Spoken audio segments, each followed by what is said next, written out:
Petisi boikot Ayu Ting Ting dari televisi terus mengalami peningkatan.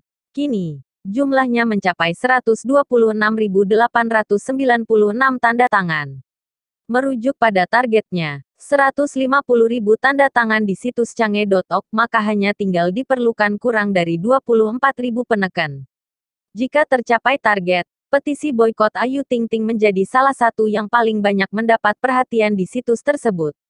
Hanya saja, meski petisi itu terus mengalami peningkatan, apakah ada perubahan nasib sang biduan di televisi? Tampaknya tidak, sebab hingga hari ini, Ayu Ting Ting masih asyik mengisi acara Brownies. Tengok saja keceriaan penyanyi 29 tahun itu merayakan ulang tahun sahabatnya, Ruben Onsu di program tersebut. Terima kasih manis yang udah nonton Brownies, tulis admin acara tersebut di Instagram, Senin, tanggal 16 Agustus tahun 2021. Selain Brownies, Ayu Ting Ting juga mengisi acara lain yakni sitkom Lapor Pak dan BTS. Salah satu sahabat yang membela Ayu Ting Ting adalah Nikita Mirzani. Ia balik bertanya apa guna mereka membuat petisi seperti itu. Emang rugi dan keuntungan kalian itu apa sampai tanda tangan petisi Ayu tidak ada di TV?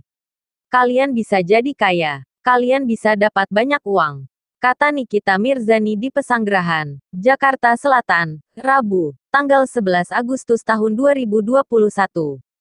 Kan gak, yang jadi gembel tetap jadi gembel, yang gak punya pekerjaan tetap pengangguran. Jadi apa manfaatnya? Ujarnya lagi. Bintang film komik 8 ini menduga petisi ini dibuat oleh seseorang yang membenci Ayu Ting Ting. Tujuannya, tentu ingin menjatuhkan pelantun Sambalado tersebut.